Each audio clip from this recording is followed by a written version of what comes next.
I know we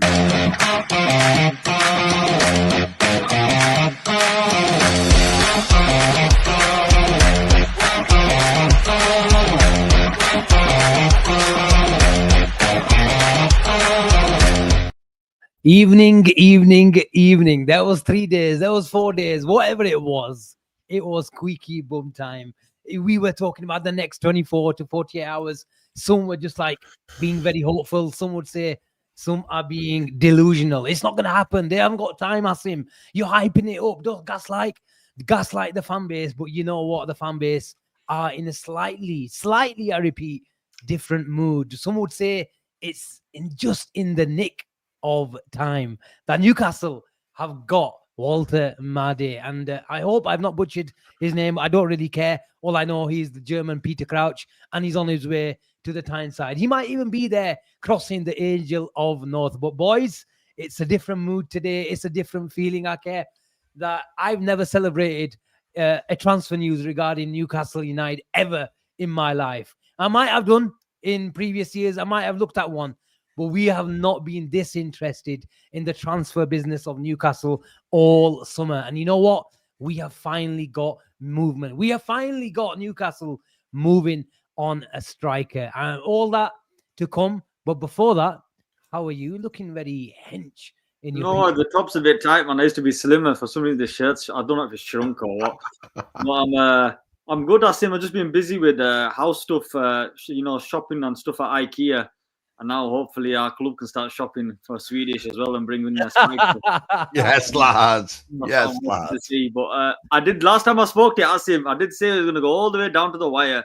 And I said when my bum will start hitting squeaky time is when it's the last 3 days and nothing's moving. But wow, today's been mental, man. We've seen the Champions League drawn, and this is. I'm feeling good, Asim, man. Good to see some new news break, and everyone can get excited. Ben, you look excited. Are you feeling excited? What is it? Isak, hug ya. Yeah. It's happening, boys. Yes. It is happening. It is happening. We are going to see that beautiful Swede in a red shirt in the not too distant future. The dominoes. We've been playing this game of dominoes for 3 months. It's the longest game of dominoes in the history of dominoes. And finally, the dominoes are falling. And my word, it's a relief. It's an absolute relief, because I thought this absolute bunch of clowns couldn't sign a striker to save their lives. And all along, they've just been playing us, and they've gone and boxed off Voldemort in 24 hours.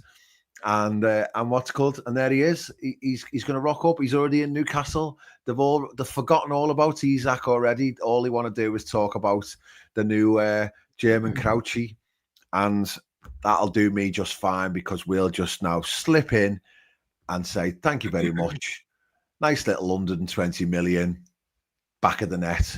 Get yourself in a red shirt, son. On my word, when he is unveiled, I tell you what, I am clutching. I am getting a bit too above myself. But if they put a bid in tomorrow and they get it done and dusted in the next 24 hours, he's unveiled on Sunday. I knew you were going to say that. The announcement.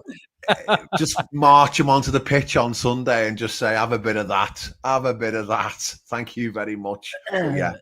I think it's looking like it'll probably be a deadline day special now, but my word, what a deadline day special it'll be.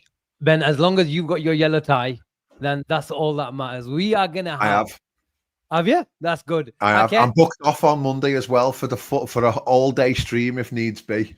Okay. I hope IKEA, you've been shopping at IKEA. I hope they do yellow ties. If IKEA don't do yellow ties, then go to Poundland. I'm sure you'll find a yellow tie in Poundland. B&R don't have a big budget. Just make sure you get a cheap one. Yeah, that's all that matters. We'll get that sorted. That won't be a problem, Asim.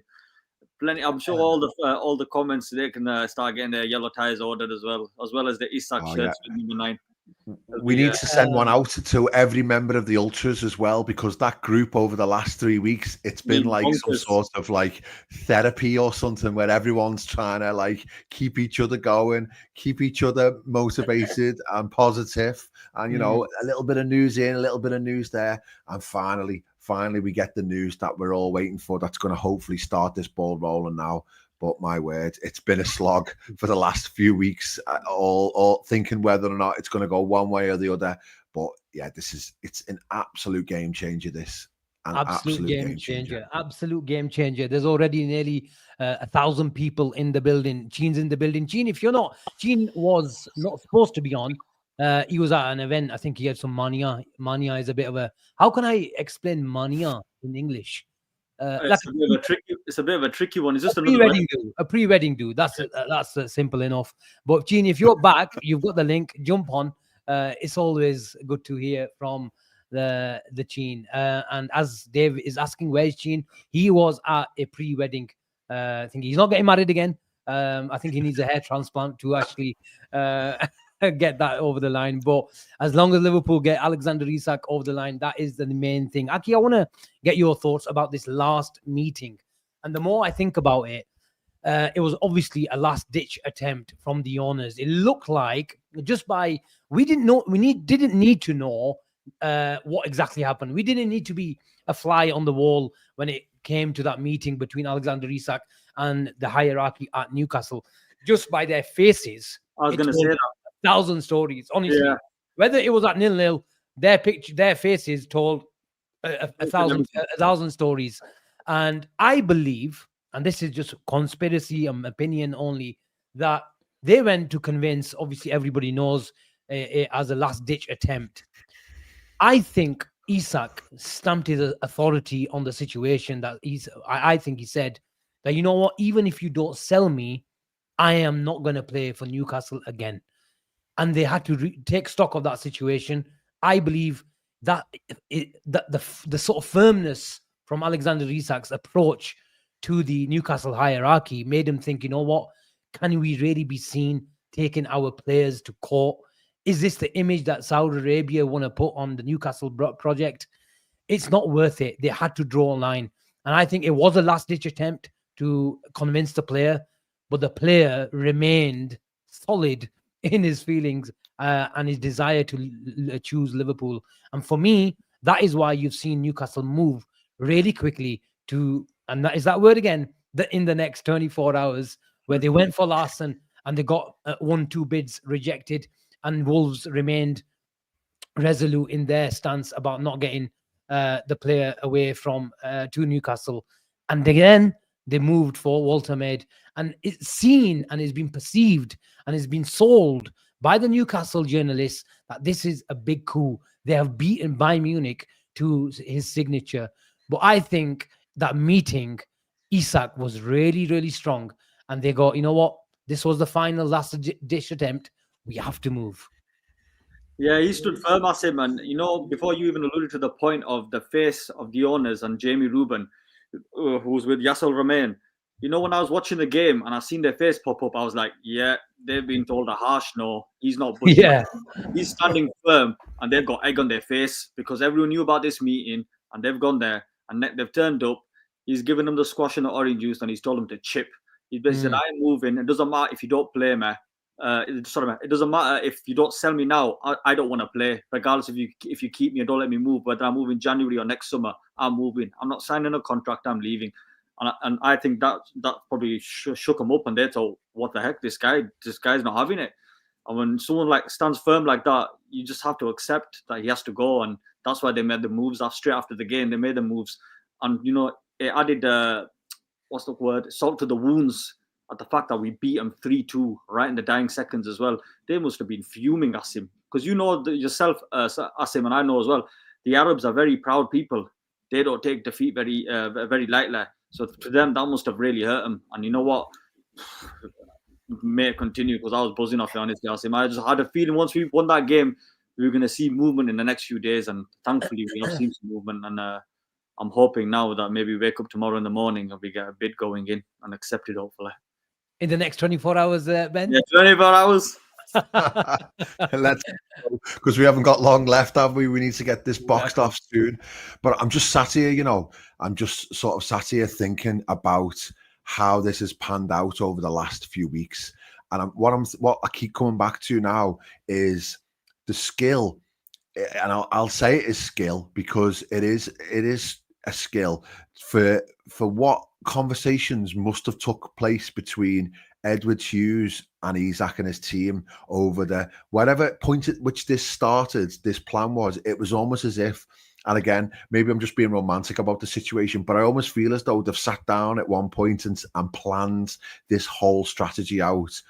And they've said, listen, this is how it's going to go. It might go one way, it might go another way. It might happen then, it might not happen at this point, etc., etc. There's going to be twists and turns, ups and downs, blah, blah, blah.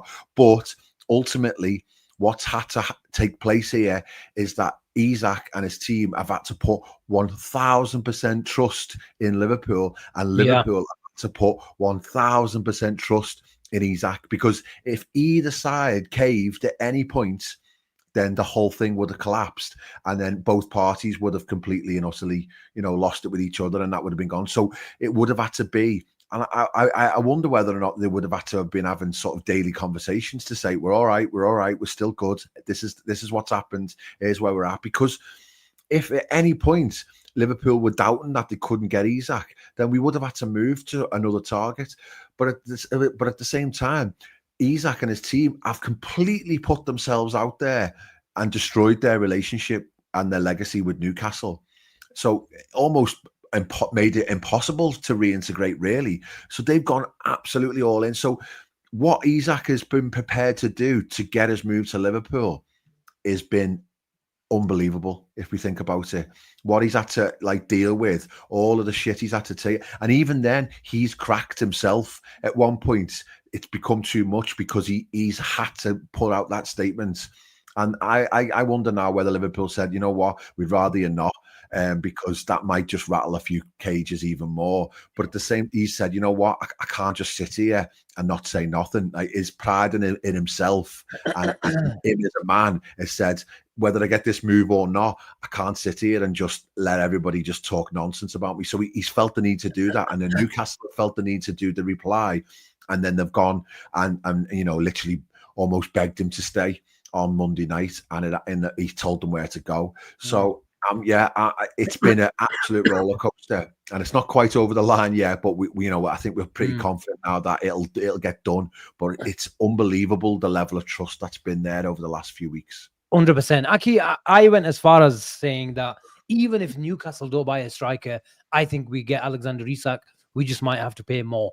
If they get one, then I still think, look, I went as far as saying, even if they don't get a striker, I think they'll, just what you guys have been talking about there, Newcastle have just mainly accepted, and it came really late in the day.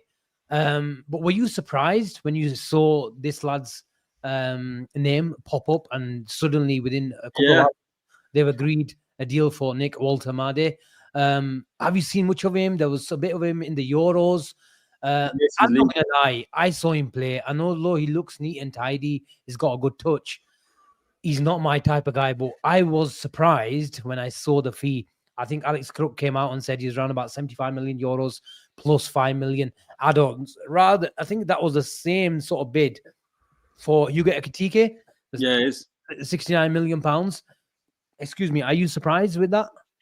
To be honest with you, Asim, it was so left field. We were seeing the links of Jorgen Strand Larsen, and we were thinking, oh, they're getting rejected here. How many times are these guys going to get rejected? Who they're going to move on to? We were seeing the Nicholas Jackson links with Bayern Munich. Then we were hearing that Chelsea want Jackson to go to Newcastle because Newcastle would pay a fee instead of loaning. So we were all clutching at straws, thinking, no, are these guys ever going to sign anyone? Are we going to ever get a chance to sign Isak? But when this come out left field, the first thing I thought of was, when I first came on this show, it was one of the first few shows when we were close to signing Wirtz. And I remember we were watching Wirtz. I think I'd come on the show straight after the game when Germany played Portugal in the Nations League semis. I think it's Portugal, and they lost 2-1. And I remember first, the first show came on, they talked about Woltemade as an option, and Ekitike and all these guys. And Gene mentioned Woltemade as well, and we were talking about it. And then we seen him on the game, the second show come on, and Gene was like, that guy was shit. I just remember he saying that guy was shit. And I remember thinking, when they bid for him, I've only seen him that one time. I've seen the comps on, Twitter, and, comps can make anyone look good. Comps made Stuart Downing look good back in 2011-12. So I don't fall for that hype. But this guy, he looked awful for Germany. But he's only young. So I was surprised. And then I seen the fee, and I was like, wow, these guys are desperate. they might be acting like they've pulled a coup and they've done Bayern Munich over and signing this guy. But the matter of fact is, this guy's German, and he would have preferred Bayern Munich over Newcastle. But Bayern Munich must have seen that fee and thought, forget that, we are not paying that for that guy. No offense to him. From what I've seen from him, he didn't look the greatest.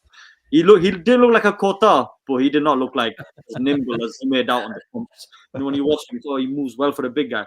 He looked sluggish and slow when I watched him against Portugal, against real opposition, and not no Bundesliga farmers. Oh, Yeah, it was a surprise. The fee was definitely a surprise, Asim. It was a very high fee for a Bundesliga player. But it just shows that Newcastle are desperate to bring in a striker right now because they're getting rejected left, right, center. Sometimes you have to pay that premium. 100%. Yeah. Ben, have you seen much of him? No, I haven't. No, and to be honest, as I say, I don't really care if he's good, bad, or ugly. If I'm being honest, I think the vibe around Newcastle is that he isn't a Wilson replacement. He's this shiny new sort of exciting young talent. I think there was a lot of mixed emotions around Jackson and around Larson and stuff like that, and people are like, ugh. But now the vibe and the mood music is like, oh my word, this guy is really, a top prospect, etc., etc. So that vibe that's coming from the fan base will relax the Newcastle board and hierarchy even more so, to the point where they'll feel a little bit more comfortable with doing a deal with Liverpool without it being ridiculous negotiations. It should now be, pretty much a what's called a done deal. It does, but it gives them the opportunity to say, we save face because we managed to recruit somebody who they believe will be, a superstar in the next few years anyway, until he wants to go. Yeah, I think you guys are right. I don't give a shit who they buy. All I wanted is some strikers who, on paper, bang the ball in back of the net. And if they're good enough for Newcastle, they're good enough for me. So that is the main thing. I think we shouldn't judge him on the bits we've seen. Yeah, like, it's only one game, like I seen, but from what I seen, I was really impressed with it. And whether he scores 30 goals or 10 goals, do we really give a shit? Just like, do we really give a shit that we've seen an exclusive regarding Kobe Mainu? He's informed Man United that he likes the wish. Sorry, the what's the word? He wants to leave on the loan before the deadline. 20 the gift that keeps on giving. Yeah, to see severe ties, but wants to move for game time. Club made clear not sanctioning temporary switch and expecting the England international to fight for his place. That's an on-steam bomber, but I don't give a shit about Woltemade, how he is, what as a profile he is, and how good he is going to do at Newcastle. The main thing is, by tomorrow, let's hope he's carrying and he's showcased as a Newcastle player tomorrow. And if Kobe Maino stays at Man United and leaves, I don't give a crap. And what I do give a crap about is the lad who's been on strike for 3 months, who's not played with his mates, and he's got new mates that he wants to play. There's 1.1k of you in here. Please smash a like, subscribe to the channel and all that good stuff. And what also is part of the good stuff is the BNR Ultra membership. That FPL Verts, and he's always supporting the channel, always commenting, and I always notice these things. Nothing goes past me, believe you me, and the support that you guys, it doesn't have to be a super chat, it doesn't have to be a membership on YouTube, just love and support to the boys and the channel as a whole. We see it all, we don't miss a thing. So thank you so much, FPL Verts. You have my Twitter, send me over and I'll send you the WhatsApp BNR Ultra link, and you can enjoy all that. And believe you me, we've probably had the busiest day of the summer, and it's probably the best day to join the BNR membership and get added to the BNR WhatsApp group, because it's popping off. Believe they're all happy. They're all happy. There's no meltdown today. Sanj is in the house. Thank you so much for your super chat, Sanj. Babblecopter en route to pick up Isak and Gehi. Anfield is waiting. Great show, boys. Thank you so much, Sanj, for your super chat. Hope you and the family are well. Sean P. Casey with a super chat. Thank you so much for sending this through, Sean. Another 24-hour, boys. You frauds. We've got a few 24 hours to go, Sean. Just a few more. We've got 4 days. But you know what? In those 4 days, Liverpool, I think, will at least buy 2 players, which is more realistic now that they will get Mark Gahey and Alexander Isak. But I want to stick with Alexander Isak for the time being, Aki, because let's talk about the fee. And I said a couple of days ago, if Liverpool have to pay the 150 million pounds, I think they will.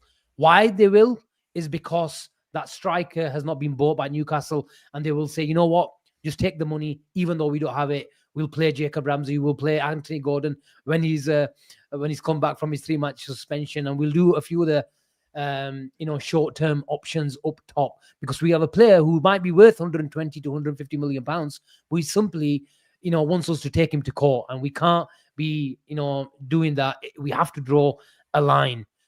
But if we bring a player, I believed that Liverpool's transfer valuation and that acceptance from Newcastle to take the money reduced, whether it was one striker, whether it was two strikers. I believe in terms of the Alexander Isak fee now, it won't go to, to the 140 to the 150 million pounds. I think Liverpool will go around, all inclusive, around 125 million pounds. Do you agree? The fact that the first bid was 110 and that Liverpool came out and said that they weren't trying to disrespect Newcastle United and it was a British record bid, you're probably on the right track, to be honest with you, Asim. I think personally, with what the comments are saying, I probably agree with 130. I think if anything, 130 is the number we've been hearing by everyone. Whether it's 115 going with 50 million add-ons, or 120 going with 10 million add-ons, or even 125 plus 5, I reckon we'll get it done. And like you said, now the fact that they've signed a striker, the players had a meeting with the owners, and it's well known that he's told them, no, I ain't budging, I want to leave. His price value will drop. They're not going to get 150, and they should be glad to get what they're getting, to be honest with you, because it's still a British record. And if that's no disrespect to Newcastle. That's, if anything, we're showing respect to them by paying that British record fee. So I don't understand why the fans have been getting triggered so much when they've been saying we've been lowballing them. Firstly, the player wanted to leave. Secondly, we put in a British record transfer bid. So if anything, you should be saying we've respected you and we've gone all out for this player. But yeah, I think around 130, Asim. That's my number. What do you think, Ben? I think maybe a little bit less, to be honest. Maybe between 120 and 130, all in. I think from the music, again, from what we were getting from our side of the fence, it was case of starting with 110, and then it would go somewhere maybe up to 120 plus add-ons. Maybe have to pay a little bit, tiny bit more if they don't get this second striker straight away. But I think they will get the second striker. But I think that'll get done after Isak's agreed, because they want a little bit of leverage to say that they haven't got this second striker, and they want to be able to get Vissa, probably, I think, who's that key one, and they're probably going to have to pay a little bit more for him, and it gives Brentford a little bit more time to get a replacement. So yeah, I'm going to go with around 125. Yeah, Alex is in the building. Big up, Alex. He says, Asim, you were saying 150 last week. I was asked, I think, by Jake, are Liverpool prepared to go 150? And I said, if there's a situation where Newcastle haven't bought a striker, we have to give them extra incentive that, you know what, take the money now and get to January somehow. Whether I just mentioned Jacob Ramsey, Gordon, Barnes, play anyone up top, and you've still obviously got a Sula. You might get one in on the last day, a 20, 30 million pound striker, a Wissa even, but you don't have your big ticket striker. And I think Keith Downey was asked on Twitter today that, is this guy an A-lister or a big ticket, is the term that they were using for the last month or so. And he said, this is an A-lister. So when an A-lister comes, then the price drops as well, because Liverpool hold a bit of leverage as well now, Aked, that, you know what, you've just spent 80 million pounds on a striker in Germany. And yeah, you need to balance the books as well. It doesn't matter how much money your owners have got. At the end of the day, it's all about PSR. And that's what exactly has got you in this situation where you need to sell your prize asset. So Liverpool hold a bit of leverage as well. But there's always been, for a long, long time, that there's an acceptance from both sides. And we've seen the last ditch. But when do you think, well, let's play a bit of a game. When do you think Liverpool move? The magic word was encouragement. Is this enough encouragement, Ake, where Liverpool move? Surely it is. So first, I was one of them that was along the lines that they need 2 before we move in for them. But I'm at that moment now that it's so close to the end of the window they need one. And like you said, it's a ticket striker, good striker. So I can see us moving soon. But I'm not going to say 24 hours, 48 hours, none of that. No shenanigans. All I'm going to say is it's going to be a mad weekend. I think we're going to see a lot of movement this weekend. Surely. Ben, Because it's not anyways. Ben. It's not exactly December, but will it be a Mad Friday tomorrow? It will be a Mad Friday tomorrow. Liverpool are putting that bid in tomorrow night, without a shadow of a doubt. Tomorrow, as soon as he's done his medical and he's announced as a player, Liverpool are putting that bid in tomorrorow night. Maybe Saturday. What is that bid? What is that bid? If you're at 110, I think it's. I think they go straight in at 120. And in fact, to be honest, I've got a feeling that, and it doesn't make sense if we go backwards and forwards now. Maybe there's a little bit of backwards and forwards just again for Newcastle, just to be able to say to Liverpool, we both know what the fee's going to be roughly, but we're not going to play it out in public, but we will play it out in public a tiny bit because we need to show that we've not just rolled over on the first attempt.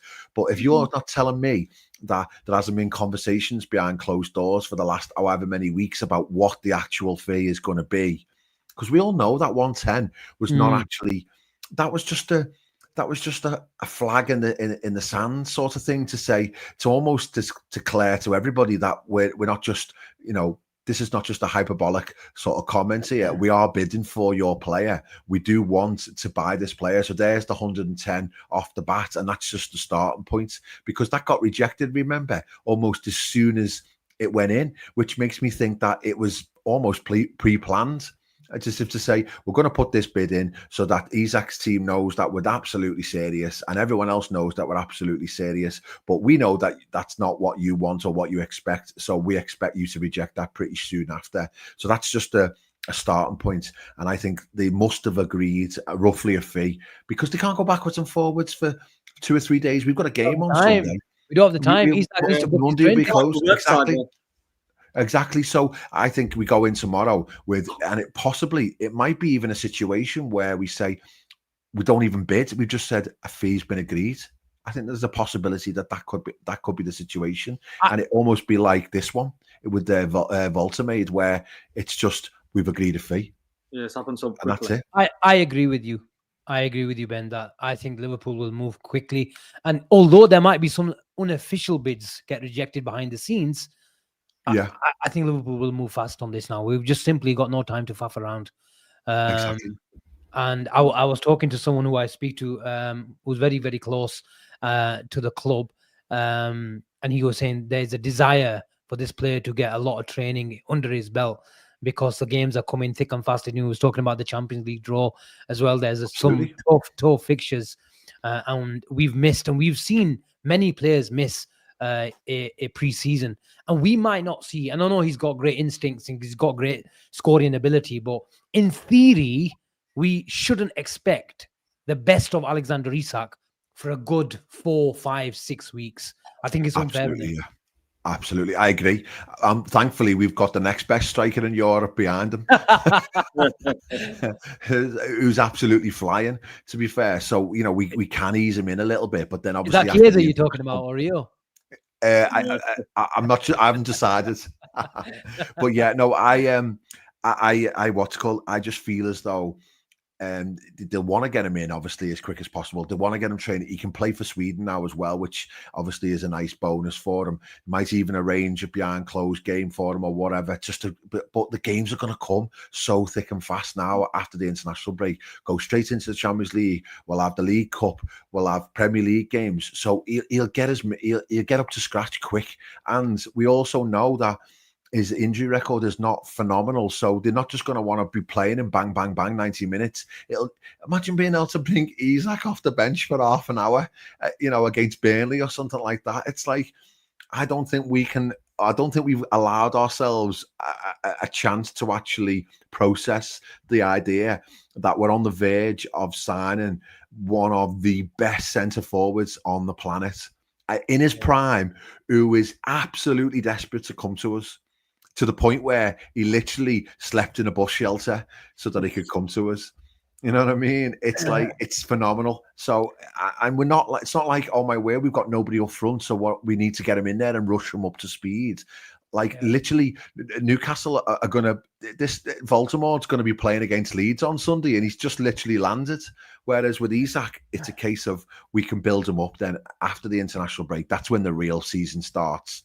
We get through these games, we slam Arsenal on Sunday, and then we get through these games after the international break, and off we go. Okay, there's some serious copium amongst Man United fans at the moment. I was teasing a Man United fan. I was looking for it. It's a good job that, when you go to WhatsApp and you can type it, even though there's a message from 3-4 years or 3-4 months, you can find it. And when we signed Ekitike, a good friend of mine, if he's watching, big up Rooney from Halifax, a big mank, season ticket holder. Maybe he's got rid of his season ticket in the last few days. But he said, you know what? Thank God it's not Isak, and you've got the French Solanke he called Ekitike. And you know what? I went back to that message saying, thank God it's not Isak and it's Ekitike. And I put a nice little emoji of an eye emoji on that. And now, guess what he's saying? You know what? He goes, he won't handle the pressure. Wherever he goes, he's going to get booed because he's the biggest rat going. Copium. Nothing but copium. Just tell him he can shop at Tesco's as well.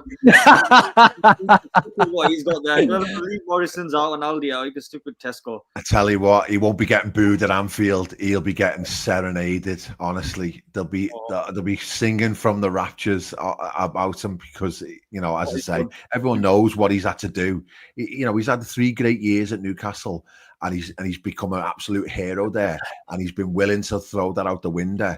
It's because he's determined to move up the ladder, and he's determined to win stuff. And that's why he was desperate to come this summer as well, because I've said this already, you can see that Salah and Van Dijk have got 2 years left with us, and he doesn't want to waste one of those years without them. He wants to come in and he wants to win the league now, and he wants to win the Champions League now, and you can't get any more desire than that, can you? So it's brilliant. 100%. Let's go through some super chats, lads. Fazal in the house. He says Isak is going to be a red. 100%. You're right. I just see this one. This one's class. Oh, did you? Oh, it's got rid of them. Which one? The Babblecopter. We put that up earlier. Oh, did you? Oh, sorry, I missed that one. Sorry. That was funny. Where is it? Here's Jack Whittaker. Thank you so much for your super chat, mate. Big up. Whether you choose to believe them, Downey has said that Newcastle have opened the door to Liverpool. Jack, this is the door that we've been banging on all summer. We banged on it, and we've been sort of stayed there. We've left our hand on that handle, and we have not let go. We've stayed there with respect, of course, and we are going to be banging on that door. Believe you me, in the next 24 hours. I think that was everything. Those are the ones. Hassan's in the house.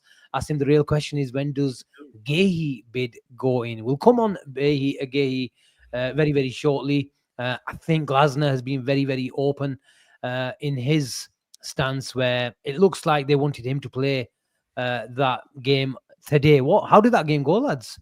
The draw. I can't remember. They drew, yeah. They got through. They got through 1-0 on aggregate. And I think Glasner said afterwards it was like a really tough game, but we got there in the end. So that was another one that he said, didn't he, in his press conference? Me and Gene mentioned it last night, that he said that we were desperate to have Mark playing this game, and we definitely don't want to let him go. But then he said at the end, at least until this game anyway, and after that we'll see what happens. So again, that's morning Guay, afternoon Isak. What's it called? Fabulous Friday. Double whammy. Double whammy. Yeah. I think if that happens, I think we'll break our own record as well. We'll be on stream for around about 8 hours, I think. It would have been nice if the shows about Asim. We randomly signed Diogo Jota after signing Thiago. That would have been madness. Oh, that would be unbelievable. Unbelievable. Well, I still think that could happen as well. Something else after these two, especially with that other bit of news. Ali with the super chat, he says, Asim Anjay, remember my messages. Ali, which one? Just remember, Asim has not wavered. Once the feelings come, they do not go away, mate. They do not go away. Mark, can you just please Delete this message. Yeah. Delete this message. Traumatizing. Oh, mate, I got traumatized. I got absolutely abused by my mates for months and months about messaging about Fakir Friday, and then he failed his medical. Oh, my word. I saw all the footage from LFC TV about him being done and everything as well. But yeah, that was one of the dark days that we'll forget about. Sain's in the house, big up Asim. As you can, when you're admin and you can put the chat up, yeah, you can put these sort of chats up. Sain's all this supporting. Thank you so much. A lot of the people saying that he got a man of the match. Hopefully that's not increased his not match fee, match fee is transfer fee by $1 million or $2 million. I want to ask you, because I was having this conversation around 8 o'clock with a friend, Ben, and it overlaps with the fact that there's reports about Cody Gakpo signing a new contract as well. Isak is going to start. Yes, he might take 3, 4, 5 weeks to get up to speed. That's normal. That's natural. But where do you see it? That let's say everyone is fit. Who is starting? Mohamed Salah obviously is a given. He is starting. Who else? Isak is starting. I think Gakpo starting. Do you agree? Generally speaking. I don't think there is. I genuinely don't think there's about 5 or 6 bankers. So there's your Allisons, there's your Van Dijks, there's your Mac and your Gravenberch and your Salah. They're your bankers. They're starting no matter what, hell, rain or snow. And then there's obviously Isak as well. Sorry. And then I think there's but even Wirtz though, I think still in these early weeks, I don't think he's an absolute stalwart banker, not because he's not phenomenal, but because we've got the flexibility and the options to be able to make a different sort of selection. Like again on Monday night, I think if McAllister had been fit, then there would have been an interesting decision to be made. And if we'd have had a right back fit, there would have been an interesting decision to be made as to whether it's Wirtz started from the bench. And I think people would have been like, oh my word, what's going on? They're horrified of that. We haven't signed Wirtz for like 6 weeks. We've signed him for 5 years minimum. So it's like, it's not the end of the world if he doesn't play every second of every minute of every game in the first 6 weeks of his Liverpool career.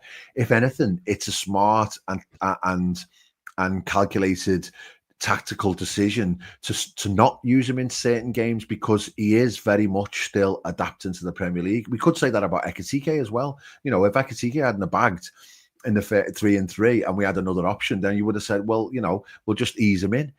And it happens, Robertson came in from Hull, obviously is much smaller fee, but he had to be eased in. Fabinho wasn't absolutely nailed on. Even Gravenberch, if you think about it, he was a very much a bit part player in his first season. It's only last season that he's really found himself and found a position. So it's fine. It takes time. Like don't get me wrong. I think Florian will be absolutely fine in the next 4 or 5 weeks, and he probably will be starting. But my gut feeling is that there will be, and I think the thing I was going to say before is this Gakpo contract for me makes sense because he is going to sort of, there is going to be flexibility and he is going to have to play second fiddle. And I think Ekitike will play a fair bit on the left, but I also think that Wirtz will play on the left as well. And that might be a really interesting, that's what I think at this absolute moment in time, if everyone's fit and everyone's firing on form, I would go with last year's midfield of McAllister, Gravenberch and Szoboszlai, and I would go with a front three of Wirtz, Isak and Salah. Wow. Asim, the only problem with that is we were told when Arne Slot spoke to Wirtz, he specifically spoke about him being the number 10, not the left winger, not a false 9, the number 10. So I find out, don't get me wrong, Ben, you could be right. I'm not saying you're wrong. No, but I agree with you. I totally agree. But I think that left-hand side is almost like a starting position for him because he will probably drift into a more natural. For that to happen, you have to see Kerkez overlapping. Not how he's been playing here now. He's been sitting at first phase, sitting in our back three with them and hardly been moving forward. And it's been the right side that's been going forward. So I don't know, Asim. It's a bit of a weird one. And plus with Ekitike being so on fire and smashing goals in left, right, centre, how can you drop him? That's mad. Imagine being a coach and saying to the guy who's scoring goals left, right, centre, you're not starting. Isak starting. Ben, you're on mute. Ben, you're on mute. You're on mute, Ben. Sorry, isn't it amazing though when you throw Isak into the equation, all of a sudden the options completely Yeah, of open up course, which is a for good you. thing. Yeah, Which is a good thing, of it's a course. brilliant thing. But one other thing I was going to say with Gakpo's contract, when Bradley signed a new deal, I sometimes feel as though new deals are because somebody's playing really well and improving, but sometimes new deals are also to keep people sweet. And I think it was a case of Bradley got a new deal because he was made aware, or he was aware, that we were bringing in another right back, and he could well be first choice, and he's going to have to fight for this place. So I wonder whether or not, if Gakpo signing a new deal, it's because we're bringing in another left-sided player as well. And that's a case of you need to keep Gakpo sweet in terms of, you're part of a squad, you're comfortable, you're fine, you're doing really well, but there's going to be times when you're not going to be playing. So I wonder whether or not there still might be a mad Don't you think curveball, so, Ben? and we do another winger. Don't you think though, Ben? I don't see another winger coming because I think Rio's going to get more minutes, especially with what happened on Monday as well. He threw him in the deep end. I know we didn't have many options, but he threw him in the deep end in the 90th minute when we were under the cosh. And Rio came on. He went direct. He went at the two players on the left hand side. He was brave. I know Gakpo didn't have the greatest game. A lot of the players didn't have a greatest game. Before anyone thinks I'm just nitpicking on Gakpo, but this kid came on. He went direct. He went at him, and then when his chance came, he took it with conviction. He showed some big cojones, and he hit that first time. Like we heard someone saying that one of the players in the back said to him they would have took a touch. I don't want to guess who that player is, but they said they would have took a touch. But look at the way this kid took it. I can see this kid being not thrown in the deep end, but see him getting more minutes than I expected after preseason. After preseason, I thought maybe you'd see less game time, but the more I see of him, I could potentially see him getting way more options, way more playing time now. I don't think we'll see him there. No, I totally get you, mate, and I am absolutely on board with the excitement about Rio, but I've got a real problem with us going into a serious Premier League and Champions League campaign with a 16-year-old being like one of the genuine options. I want him to be a complete luxury. Like Max Darman at Arsenal looks a phenomenal talent. But they're not. They've still bought Madueke and still bought Eze. They're not thinking, all right, we'll use him he's a pure luxury. He's a child, and as talented as he is, when you get to like the winter months and you're playing tough, hardcore Premier League games week in, week out, going away in Champions Leagues, it's tough. He's a kid. Yeah. So I want him to be a complete luxury. I want him to be somebody who you can throw on in a Carabao Cup game or the last 10 minutes at home to Anfield in a Champions League game and let him enjoy it and soak it up. Obviously, he came off the bench on Monday because we're in a situation where we don't have those options at the moment. But I've just got no interest in him being a genuine sort of like, we need you this season. If he becomes an option as a luxury and as an extra, I'm all in on it. But I just think the sensible decision and the right thing to do for a lad who's 16 years of age, there's no team realistically in the world who's building a team around a 16-year-old. All right, people will say Yamal, obviously. That's an anomaly. He's a phenomenon, isn't he? And let's be honest, players like Sterling, players like Michael Owen, players like even Suso, and really young teenage kids, they came into the side because there wasn't other serious first team options, was there? And we have got other serious first team options, in my opinion. I just want him to be a luxury. No, of course, I agree with what you're saying, Ben. He'll start on Sunday now and score. I agree with what you're saying. I just don't see the club bringing Isak, Gay, and then another winger, because then you're going to have to bring a fifth choice winger in, and you're going to have to pay maybe 40, 50 million, and then say to that player as well, you're going to get limited game time. You're not going to be necessarily a starter. Well, so that's why I think it might be Fofana, because he's been very quiet all summer. There's been a lot of talk about him going. Well, that's what was said. He's on the verge of going to Everton, and then all of a sudden it was like, no, we're waiting for a Champions League team, and nobody else has come in. So I just wonder whether or not he might be somebody who they look at between now and the end of the window, unless they do keep Chiesa as well, because that looks like that's going to happen now. Looks like they're going to keep him. He's been getting minutes as well. I reckon he's staying. But then people are saying that Ekitike are going to play on the left. But if you look at his data on Transfer Market, he's played 3 times on the left in his career. So that's why it's something that How are you going to make it so it work? makes me feel like they're the two centre forward options. You've got Mo on the right, who's a phenomenon, and you've got Gakpo on the left, and then you've got a Chiesa and a Rio. I just wonder whether there might be another genuine first team option. Interesting stuff. Gene's in the house. Smash the likes, people. Let's get to 500. I don't know what we're on, but there's nearly 1,100 people in the building. Come on. It's 11:30 on the Thursday evening. And we're giving you probably on average for the last 2-3 months, at least 2 shows per day. The Transfer Daily show has been a grind. Honestly, what a grind. But we're nearly there. We need a break from the Transfer Daily.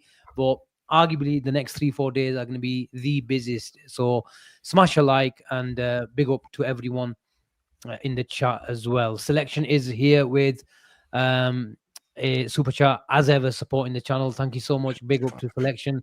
Reckon we see Ekatike and Isak play a lot together. Ekatike ain't getting dropped until there is a reason to, in my opinion, and he's a better facilitator than Isak. Wow. He doesn't even think that Isak is going to take his place. Do you think Ekatike can play 10?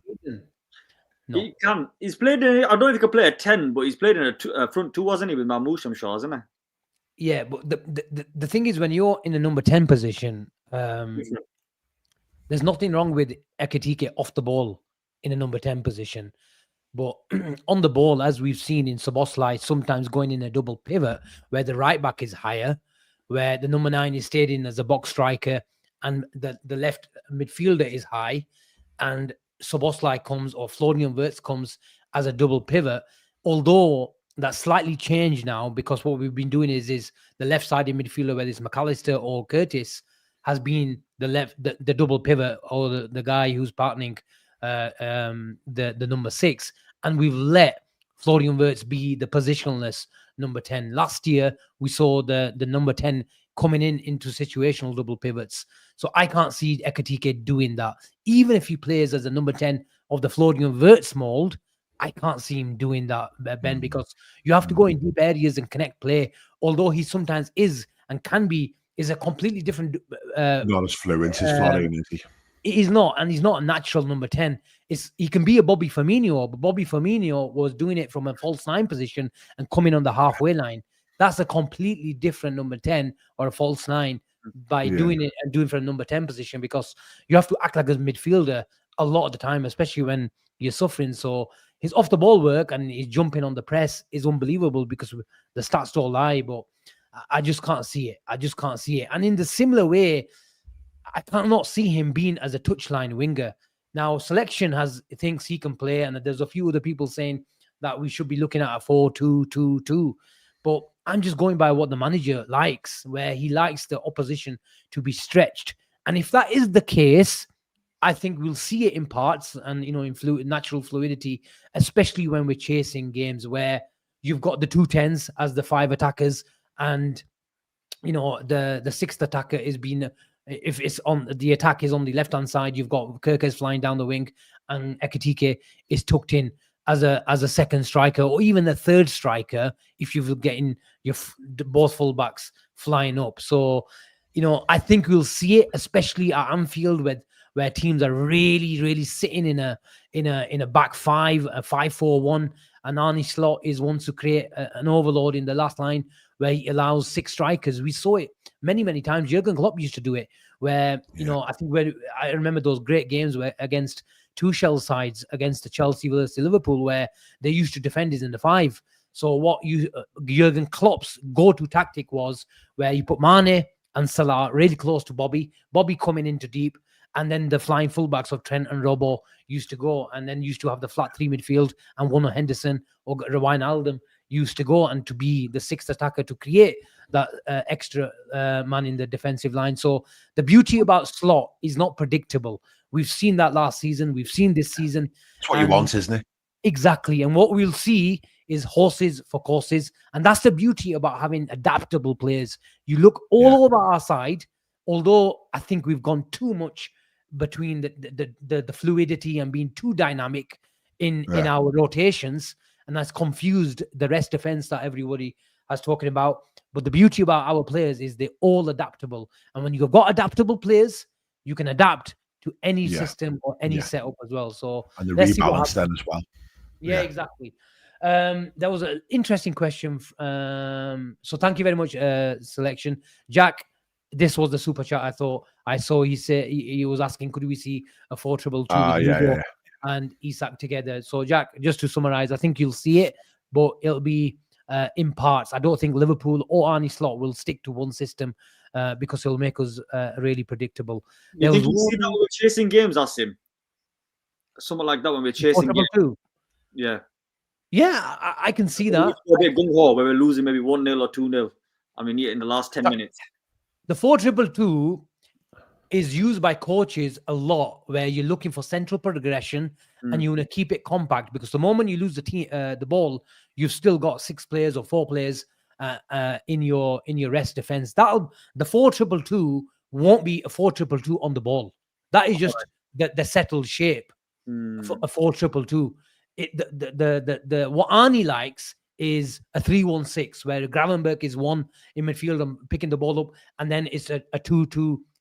What Jurgen Klopp used to like. The 4-2-2 is not an on the ball system. Yeah, the 3-2-5 is an on the ball formation. The 2-2-6 is an on the ball formation. So what people are saying, the 4-2-2 is mainly on paper or in like settled shapes. I could also see a 4-4-2 diamonds if they want to play 2 up front on the odd time.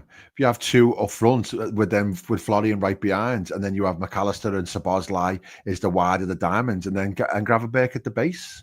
So and then it allows Kerkez and Frimpong to just have free reign on the wings, then, doesn't it? In theory, but there's loads of flexibility. 100%. The only problem with the diamond is, I think you need a player like Gini Wijnaldum in a diamond, where you've got the number 10, you've got the base, the 2 guys like Henderson, for example, who used to do it at times for Jurgen Klopp. He's got the legs. Dominic Szoboszlai has got the legs. McAllister, I don't think he likes going side to side. That's the only thing. Look, he's an intelligent footballer, but in a diamond, it does put a lot of emphasis. Where do you place the line a diamond as well, Asim? Exactly, that's a good point. Great point. Yeah, that's a good point. Yeah, because we're talking about Ekitike and Isak. In a diamond, it's going to be Isak and Salah, isn't it? Just completely left out, possibly our greatest ever player. So that says it all, doesn't it? Let's move on. I'll just get me cap and I'll just get off, guys. All right. Yeah, mate. Fahim Arif asks, Asim, when do you think BNR will reach 100K? You know what? Sunday. You know what, Ben? In the next 24 to 40 hours. It's in the next 24 to 48 hours. It's a great question, but the love and the support, that's all we ask. Every show, if you guys keep smashing the like, the algorithms will go off. And you know what? I can't lie. I don't mind sharing this sort of the sentiments to you, that we've seen a massive growth, and you guys will see that. Obviously, when you guys used to come into the chat and see 50 to 100 people, then we moved on to the next 200, 300, 400 people every night. We run, honestly, this channel is on around about 16.6. I think we went over the line yesterday. We're not supposed to be getting 1.2, 1.3 in the building, but it is really, really encouraging that we are, and we're really happy about it. But it's all down to you guys supporting, and it feels like you're enjoying our content. You like it, the banter, the insight, and hopefully long may it continue. You know what? This guy has got a long, long life. Because who was I talking about? Rooney from Halifax. And guess who we've got? The Man United fan. Guess who we've got? Rooney, I was mentioning you that there was a lot of copium in the WhatsApp groups. Man United fans are coping with somehow telling themselves and Liverpool fans that, you know what? He can't handle the pressure. Look what he's saying, man. Dirty rats belong in the dirtiest cities. Can you send this to FSG to add your Isak part? This is what he called bitterness. Bitterness. That's all it is. I'm sure Man United are in financial problems. Maybe you can donate it to them instead.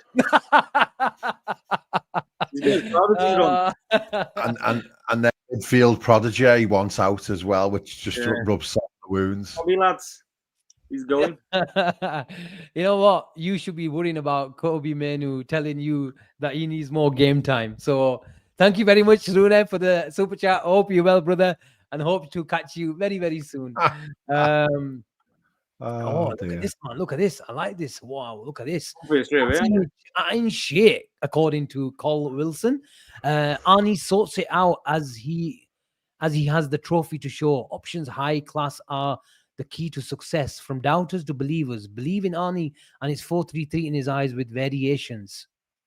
What You did I? doubt- you weren't doubting. That's what you said. What did I say? Yeah, exactly. You didn't doubt him.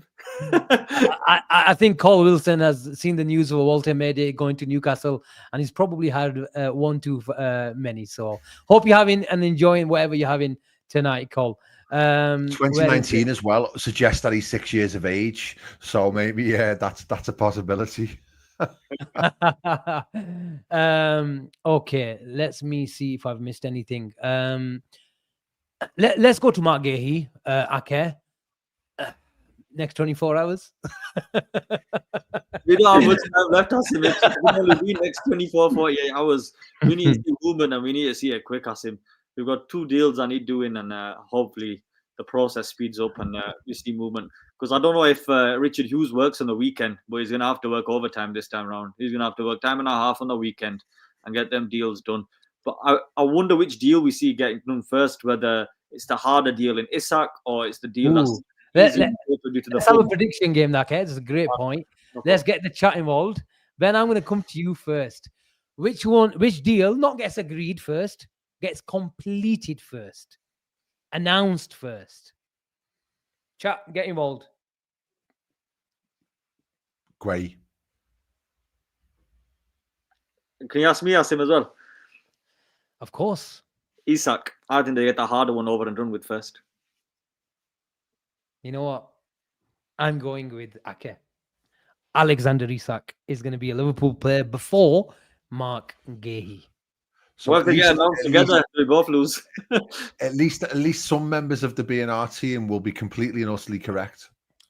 But yeah, no, I'm not too fussed to eat which one it is, to be honest. But as long as it's both of them, yeah. Together would be fun. Yeah, but I don't think they'll get announced together though. When's the last time you've seen a double announcement in transfer wise where they've brought 2 players out? I remember Garcia and Alonso back in the days, and then I think was it Konchesky and Danny Wilson as well. Yeah. The reason I say Gray though is because I just feel like that's the least amount of. It's the easiest one to do. It feels it's just going to be a straightforward, done, dusted, no sort of to and fro. Isak might still be a little bit of a bit mad for another 48 hours just to roll on the PR or roll on the mood music, whatever you want to call it, and that might be a deadline day special. Like Gray, you know, with Isak, we knew that they needed a striker in before we can make a move on Isak, and that's happened. And with Gay, they're saying that Palace need to get a centre back in before they move him on. So do you think maybe that might take longer due to the fact that possibly? But I also think, I know this might sound mad and it just totally contradicts what I said about us not integrating players, but I do think that if they can turn Guay round this quick, I think he'd be on the bench on Sunday at least, because I think we could. When you have to register him, Ben. Well, they were talking about what's called Voldemort doing his medical tomorrow morning, and then try a race against time to register him for Leeds. Now, do they play Leeds Saturday or Sunday? I think it's Saturday. I might be wrong. I think it's Saturday. So if it is Saturday, fixtures. Yeah, Saturday 5:30. Yeah, so therefore, if they can register him tomorrow to play Saturday, then we can definitely get Gray done tomorrow to play Sunday. So it makes me feel, and obviously he's just played tonight as well, Gray. So you know, he won't be like he probably won't be. He's match fit. He's and he is a plug and play type defender. He knows the Premier League inside out. He's the sort of guy who you could have half an hour at right back or something if we've got a problem. I think he'd be a real bonus asset to have in such a huge game on Sunday as well. Again, I'm talking break glass here. I don't think it's like any part of the strategy that we're going to need Gray to get through Sunday, but it wouldn't be the worst scenario to have a player of that caliber and that experience on the bench. So I think really, what are we waiting for now with Gray? If it's either going to get done tomorrow or it'll be done on deadline day, because it doesn't really matter, does it? Because it's going to be internationals after that. So I think that'll be tomorrow.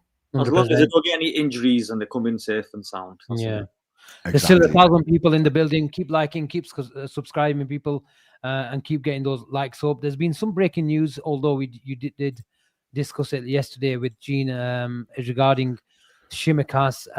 Romano reports that Roma is now getting closer. The loan move until 2026 with salary covered. Let's go to the European Champions League draw, which obviously... You pull it out again. Sorry? I've got it up here. Oh, you got it out? Yeah, go on, Ben. Give me the teams that we've got. Okay, so the Reds have got... we have got Real Madrid at home. We have got Inter Milan away. We've got Atletico Madrid at home. Frankfurt away. PSG at home. Marseille away. Karabakh at home. And Galatasaray away. So, just on face value, first impressions, I think that's a really tough draw, personally. All four of the away games are really difficult venues to go to. Marseille is notoriously the Velodrome. They're a horrible team to go against. Galatasaray, Gene will tell you all about it. That's the Lions' Den as well. Inter Milan are a top side. Nobody wants to go to San Siro, do they? They've lost this thing on Inzaghi, aren't they? Yeah, they are, yeah. And then Frankfurt as well. Apparently, that's supposed to be a bit of a bear pit as well. They lost? Inzaghi's left. So obviously Inzaghi's not there anymore. Oh, Inter Milan. Yeah, who's the new manager now? Right, okay, yeah. I'm not sure, to be honest. Not sure, but Inzaghi for me was everything about that Inter team, because on paper they didn't look the greatest, but what he got out of them is why they were such a hard team to play. It'd be interesting to see if they still play the same system. Yeah, of course. Chiru.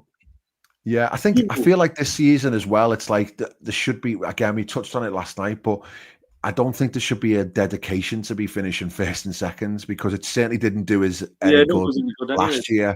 So I think if we just get through, like if you look at if you're trying to be predictable, like we're definitely going to beat Real Madrid at Anfield. Atletico will be a tough game, but you got PSV and Karabakh at home. That's 6 points of theirs. If you said 9 out of the 4 at home, and then at least 2 results away, a win, maybe in a draw out of the 4, that should be enough to see you through in the top 8. And that's all we want, really, isn't it? That's all we want. I find mad as well, Asim. Someone's put it in the comment, but I was watching the show today. I couldn't believe the fact that Gene asked for Madrid at home, Marseille away, and Galatasaray away, and we got all them fixtures. No way. Yeah. Right. Yeah, last night, he said he was desperate to get Marseille away because he'd love to go there because they're all nuts and he's well up for that. And then Galatasaray is like his second home, isn't it? Yeah. He said that'll be class. And then obviously we all want Madrid. That's for the lottery numbers as well, Asim. We all want Real Madrid so that we can laugh at Trent on the bench. That's going to be mad, that first game, honestly. That is going to be mad.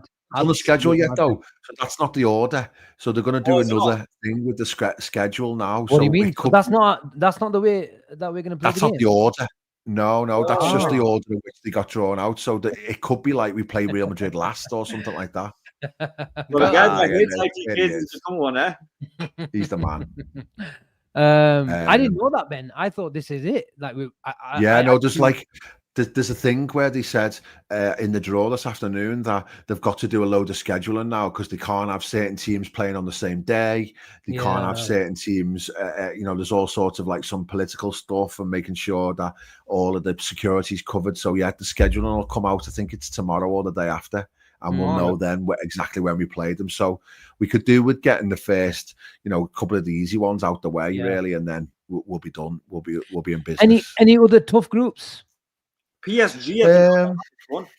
PSG are back playing Newcastle, aren't they? Yeah, PSG have got Bayern, Barca, Inter, Leverkusen, Spurs, Newcastle, Atletico, and Sporting. Wow. So that's Arsenal's first 3, I think. I saw theirs. Lucky. But then after that, it's easier. Yeah, Bayern, Inter, Atletico, and then they've got Bruges, Olympiacos, Prague, uh, Alimente, and Athletic Club. So yeah, they've only got 3 difficult games, Spurs have and probably got City's an is not easy great game, don't either. they? Spurs is really tasty. Yeah, it's Spurs easy. is really tasty. They've got Dortmund, Paris, Villarreal, Frankfurt, Prague, Bodo Glimt, Copenhagen, and Monaco. So not like stellar names, but Relatively tough easy, I reckon. games. Apart from the first 2 fixtures, I think they'll be fine. Yeah. Arsenal as well. That's really interesting for us. Is not a walk in the park, but it's not that difficult. Sorry, not Arsenal. We've just done Arsenal, haven't we? City. East. City have got Dortmund, Real Yeah, I've still got Madrid, Barcelona at home as well. Leverkusen, Villarreal, Napoli, Bodo Glimt, Galatasaray, and Monaco. De Bruyne So reunion. yeah, Napoli's a tough one in the middle pot. Bodo Glint's an absolute mission, isn't it? And it's on that plastic pitch. Have you read about Chelsea Galatasaray. then? What, mate? Chelsea's. I'm sure they got Barcelona. Chelsea's tough. Apart from Barcelona. Chelsea's is really tough, yeah. Barca, Bayern, Benfica Where they playing Barca? Home. at home, yeah. Bayern away, and then Benfica at home, Atlanta away, Ajax at home, Napoli away, and then Paphos at home and Karabag away. So we'll see. It's tough. It's good balance. It's fairly balanced. Everyone's got like some tough games, but it's all about when they come out in the fixture list as well. Yeah. So if you're playing your big game after like a big Premier League game, as opposed to another team playing like, I don't know, carry a bag at home, then it just depends how the scheduling comes out. So we'll have to revisit it when the what's called. I love your pronunciation of Karabag. Yeah. We had a laugh at it a few years ago. That's it. Everton played carrier bag, and now they are in the Champions League. Okay, just to go on Liverpool's transfer policy again. I know there's 4 days left. Gehi comes in, Isak comes in. Does anybody else come in for you? No, I think that's all we'll get. And don't get me wrong, I'm happy with that. If we got a winger with that, I'd be buzzing. But I just don't see it. I'm not seeing no names floating about. It's been quiet. Unless you know something that I don't know. I don't know something. But what I would say, I still believe Liverpool are open to bring in 3 players. Do you think if Harvey Elliott moves on, which I don't think he is gonna, do you think then maybe they'll feel like we have to dip into the market and get another player? Harvey Elliott is all about Harvey Elliott. Liverpool have made it very, very clear to him that he's going to struggle for minutes. But I think it's all on him. It's all on him. They're not going to push him out. But I think he's wise enough and old enough right now to see the situation and assess it that he is 4th choice when it comes to number 10. He's not a winger. The manager has said it on in public that he doesn't see him as a winger.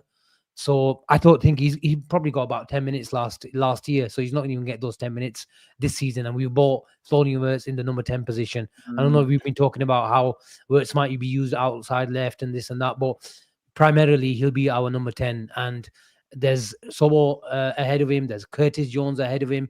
And then there's obviously there's someone else. No, he's 4th choice for number 10. So I think it's all about Liverpool being happy with the fee.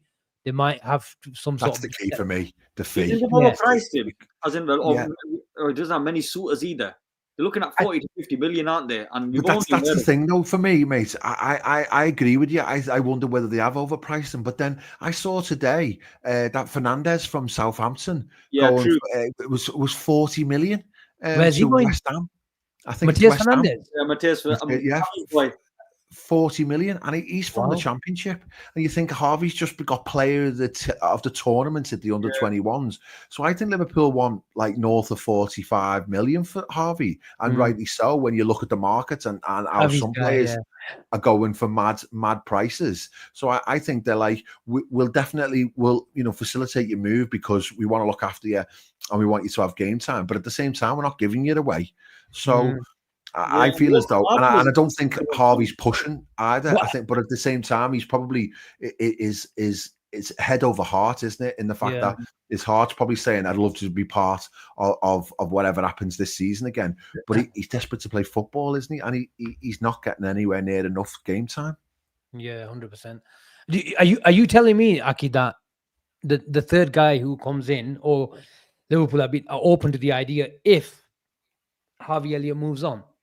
Yeah, but then what you've said makes more sense. They don't even view him as a winger; they view him as a 10. So then he doesn't make no sense. It would probably have to be the fact that maybe you said like an opportunity arises where there's someone who's available for the right price and they just pounce on it.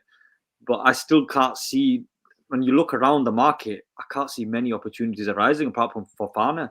And from what we've been told, he's staying. So I can't see who they get as a fourth or fifth choice attacking player who's happy to play that role.